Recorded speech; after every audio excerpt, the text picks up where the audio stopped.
talk with Melissa here in the Gibson Brand showroom. After working with artists like Wyclef and so much more, how did it go next? Because we're going to get to The Voice. I wonder how you got there. How did that go to there? What happened? Well, thanks to Wyclef, like I was saying, the song Selena got a lot of attention because, you know, she is a powerful singer and she left such a mark in the Latino world, especially for Mexicans. You know, she was known as the Queen of Cumbia, La Reina de la Cumbia. Okay. And I gotta shift songs sometimes. Sorry, guys. It's okay. And, it's all right. Yeah, she was extremely well known, especially in Texas and crossing over, being that crossover artist and making her stand in Mexico and in America. Mm-hmm. So a lot of people saw that song, and now fast forward, her brother A.B. Quintanilla has a group. He had Cumbia Kings, and then it transformed into the Cumbia All-Stars. Okay. Cool group of guys. I call them like the Mexican NSYNC. Okay. They're a bunch of guys, and they have good music, and they do choreography and whatnot. Huge in Mexico, huge in the Latin market. And it was, for me, first time hearing them. Because I'm so New York-based. Yeah, we know how New York goes. I'm a R&B soul pop. Yeah. And then I know Latin music, especially salsa merengue, but I didn't know that type of music. So it was nice to be introduced to that world. And they were working on the album. Their new album at the time was called Planeta Cumbia. And they're in the studio, and one of the producers that they have, their engineers, was just on the internet. And he goes, "Hey, A.B., did you check out this song? Like Wyclef and this girl, Melissa Jiménez, did a song for your sister." So they really appreciated it. They liked it. And what they didn't know real quick is I had gone to, on my radio promo tour in Corpus Christi. Okay. And the program director took me to the Selena Museum. Oh, wow. But I never told them, "Hey, I did a song." I didn't want to be classless. I wanted to be there and respect where I was. All right. And I got the shivers, the chills. I remember getting goosebumps when walking through one of the showrooms that they have, you know, with all her dresses and the last microphone where she stood. And it was, I still freak out when I think about it.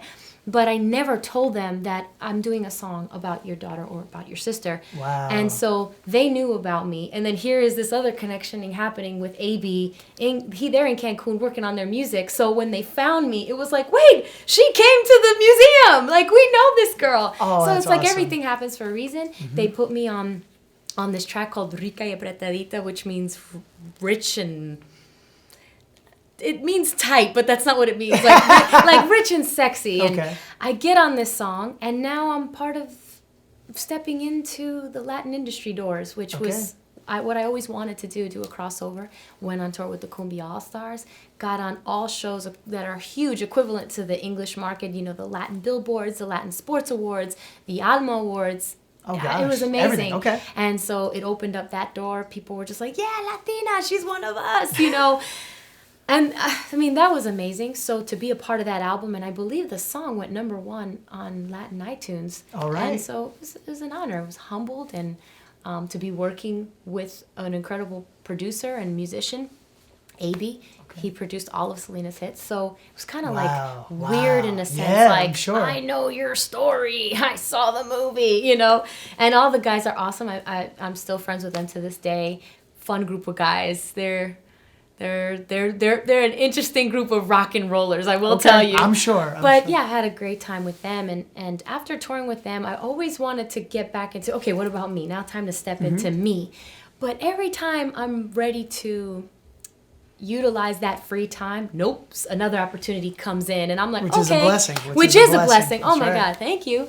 And that blessing was this amazing bass player named Jerry Barnes, who's worked with Shaka Khan, Roberta Flack.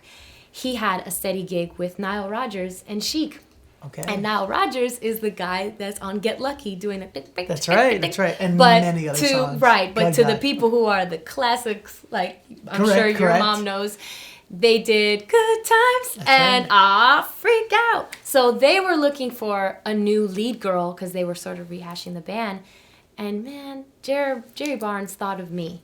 Wow. And I'm this young girl, like, what do I know about funk soul? Wow. Like, and he says, no, I know you've been working with your father. I know you know this stuff inside out. I want you to come audition for Nile Rodgers. So Nile Rodgers is there, super cool with his guitar. That's right. And he's like, okay, baby, so this is how we're going to break it down. I need you to sing the song, and we'll take it from there.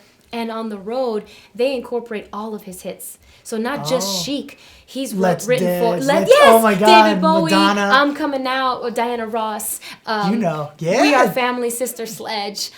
Shout out to Nile Rodgers. Thank you. I love you. You're amazing. Best boss ever. Okay. And so, I gave it away. I went to go audition, and he goes, all right, so yeah, our next show is going to be We Dress in White, and I'll see you there. I'm like, my dad was sitting in the corner going, this little... Can I play? And That's right. I'm just like, Daddy, seriously? This is... Wow. Nile Rodgers, really? Like, it didn't sink in yet. Okay. Because I took it...